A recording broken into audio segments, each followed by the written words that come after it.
La date du 27 janvier symbolise la reconnaissance internationale des génocides et la commémoration de l'Holocauste. Cette date montre qu'aujourd'hui une avancée fulgurante sur le plan mémoriel s'est opérée. En effet, alors qu'on avait tendance à occulter les génocides de la Shoah et du Samudari Pen, aujourd'hui ils sont assumés et plus que cela, ils sont enseignés. Toutefois, bien que cette reconnaissance n'ait pas été toujours simple, de nombreux films et témoignages ont contribué à la construction de celle-ci. C'est pourquoi il est important d'analyser le rôle de l'art en lien avec le génocide ainsi que les différents lieux de commémoration.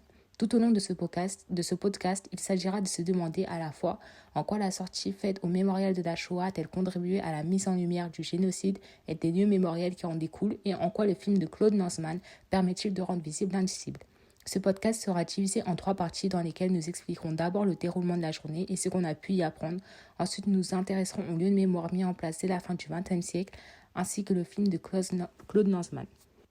En décembre dernier, nous avons pu nous rendre au Mémorial de la Shoah à Paris, lieu de mémoire incontournable qui à la fois est historiquement important, mais aussi sur le plan mémoriel. En effet, ce mémorial retrace l'histoire du processus de la solution finale lancé par Einstein et permet également de commémorer les victimes qui en émanent. La sortie qui nous a été offerte s'est déroulée en plusieurs étapes tout aussi intéressantes les unes que les autres. Nous sommes premièrement arrivés dans l'année où on a pu observer le mur des justes avec le nom des près de 4000 Français qui ont sauvé les Juifs français au péril de leur vie. Ensuite, dès l'entrée du mémorial, nous sommes entourés par des noms inscrits à un endroit nommé le mur des noms, sur lequel est inscrit le nom des 76 000 Français juifs qui ont été déportés. Nous avons ensuite été menés vers la pierre tombale du juif inconnu en référence à celle du soldat inconnu où sont inscrites des inscriptions en hébreu. À cet endroit, nous avons rencontré un visiteur qui ne parlait pas français, qui nous a dit être un descendant de victimes et venir ici dans la quête de recueillement. Par ailleurs, nous nous sommes rendus au sous-sol où il y avait une sorte de musée consacré au génocide avec une carte au sol redessinant tous les juifs qu'il y a eu dans le monde et leur répartition dans les années 20. Nous avons poursuivi le parcours avec la consultation d'anciennes photos, uniformes, des troupes, textes officiels. En clair, tout ce qui a trait à l'histoire et cette visite était accompagnée par le récit du génocide et des étapes qui l'y ont conduit, telles qu'en premier lieu leur persécution pour les pousser à fuir le pays, ensuite les faire migrer à Madagascar, enfin les envoyer vers les pays de l'Est tels que la Sibérie. Nous avons également abordé la question des camps. Dans un dernier temps, nous sommes montés en salle pour aller voir la projection du film avant d'en discuter tous ensemble avec Ophir Lévy, un expert en cinématographie à Paris 8, qui nous a présenté les buts de Claude Lanzmann et analysé le film avant de répondre à nos questions.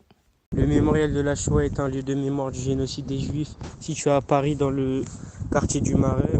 Il a été ouvert en 2005 et construit sur le lieu où se trouve le tombeau du martyr du Juif inconnu qui représente toutes les victimes juives durant la Shoah. Dans ce mémorial, on peut trouver un musée qui est consacré à l'histoire des Juifs durant la Seconde Guerre mondiale. On peut aussi trouver plusieurs lieux de mémoire tels que le mur des noms, le mémorial des enfants et le mur des justes qui sont des résistants qui ont sauvé la vie des Juifs durant la Seconde Guerre mondiale. Le musée dispose d'une antenne à Drancy qui est inaugurée le 21 septembre 2012 par le président de la République française François Hollande. Ce lieu de mémoire est érigé face à la cité de la Muette car durant la Seconde Guerre mondiale, c'était un lieu de transit pour les Juifs. On y trouve le monument aux déportés, œuvre de Shlomo Selinger, une réplique du train qui emmenait les Juifs en Pologne, Auschwitz pour la majorité d'entre eux. Ces deux mémoriaux permettent de rendre hommage aux 80 000 Juifs déportés de France vers les camps d'extermination en Pologne et de reconnaître dans le même temps la part de la France dans la Shoah perpétrée par l'occupant nazi. Sobibor, 14 octobre 1943 à 16h, est un film réalisé par Claude Lanzmann, sorti en 2001. Ce documentaire va retracer l'histoire de la révolte des prisonniers juifs dans le camp d'extermination de Sobibor, qui est la seule révolte réussie d'un camp d'extermination nazi en Pologne. 365 prisonniers réussissent à s'évader, mais seulement 47 d'entre eux survivent aux atrocités de la guerre. Claude Lanzmann avait rencontré un des survivants qui se nomme Yehuda Lerner, qu'il avait rencontré pendant le tournage de Shoah à Jérusalem en 1979. Dans ce documentaire, on va voir le point de vue de Yehuda Lerner sur l'évasion de Sobibor. Le film il a plutôt bien été reçu par la presse, qui généralement a salué le film pour sa puissance émotionnelle et sa capacité à rendre compte de l'horreur de l'Holocauste. Les critiques ont souvent souligné la qualité de la recherche et de la narration de Lanzmann. Ce film rend visible cible car il laisse place au récit de l'une des victimes. Il n'y a pas l'utilisation d'images qui ont pour but de choquer. Le but est vraiment de laisser place à la réalité par l'intermédiaire du discours de la victime.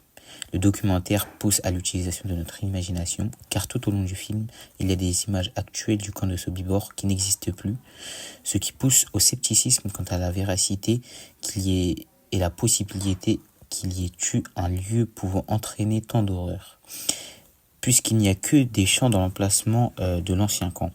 Cependant, l'intervention tout au long du film de la victime qui raconte son histoire vient casser ce scepticisme et nous oblige à constater toutes les horreurs qui ont eu lieu sur ce lieu qui n'est plus. De plus, ce documentaire se met au service de la mémoire puisqu'il met en avant l'ensemble des souvenirs du personnage principal de ce documentaire ainsi que les événements qu'il a vécus et qu'il a pu vivre avec d'autres membres de ce même camp. Ainsi, cette œuvre permet de résoudre des débats puisqu'il permet de savoir comment une partie des personnes qui furent dans le camp de Sobibor ont pu s'enfuir.